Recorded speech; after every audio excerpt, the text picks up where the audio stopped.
Եվրախորհրդարանում տեղի ունեցել Ադրբեջանի կողմից հայ պատանդների, այդ թվում Լեռնային Ղարաբաղի բարձրագույն քաղաքական ներկայացուցիչների անօրինական ձերբակալություններն ու կեղծ դատավարությունները խորագրով քննարկում։ Դրան մասնակցել էներգետիկայի հարցերով Եվրահանձնակատար Դան Յորգենսենսը քննարկման եզրափակիչ ելույթում նա հայտարարել է, որ ԵՄ հանձնաժողովը հետևում է այս տարվա հունվարի 17-ից Բաքվի զինվորական դատարանում ընթացող դատավարություններին։ Նա նշել է, որ իրավապաշտպան կազմակերպությունները մտահոգություն են հայտնել մեղադրյալների նկատմամբ դատավարությունների արդարության և նրանց նկատմամբ վերաբերմունքի հետ կապված, շեշտել, որ Հարավային Կովկասում ԵՄ հատուկ ներկայացուցիչը նույնպես ուշադիր հետևում է զարգացումներին և Բրյուսելի մտահոգությունները փոխանցում Ադրբեջանի իշխանություններին։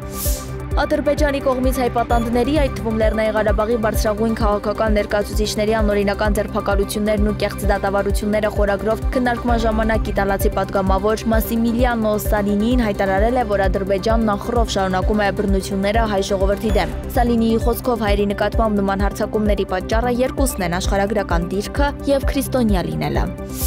Վայրի բնության և մշակութային արժեքների պահպանման հիմնադրամը և ներքին գործերի նախարարությունը համատեղ փրկել են և վայրի կենդանիների փրկարար կենտրոն են տեղափոխել Երևանի Սիլիկյան թաղամասում ավտոմեքենաների վերանորոգման կետում պահվող Գորշ Արջին։ Փրկարարական գործողությունը կատարվել է մտահոգ քաղաքացիների ահազանգից հետո, որոնք հիմնադրամին տեղեկացրել էին նեղ խավար վանդակում պահվող արջի մասին։ Կենդանին գտնվել է ծայրահեղ անբարենպաստ պայմաններում զուրկ մասնագիտական խնամքից, համապատասխան սննդից և անհրաժեշտ կենսապայմաններից փրկության գործընթացին մասնակցել են նաև կենդանասերների համայնքի ներկայացուցիչներ, որոնք մտահոգ էին կենդանու ճակատագրի վերաբերյալ, նաև Մխիթար Սեբաստացի կրթահամալիրի սաները։ Ներկայումս փրկված արջը գտնվում է վայրի կենդանիների փրկարար կենտրոնում, որտեղ ստանում է անհրաժեշտ բժշկական օգնություն և խնամք։ Մասնագետները գնահատում են կենդանու առողջական վիճակը և հոգեբանական վնասները հետագա վերականգնման ծրագիր մշակելու նպատակով։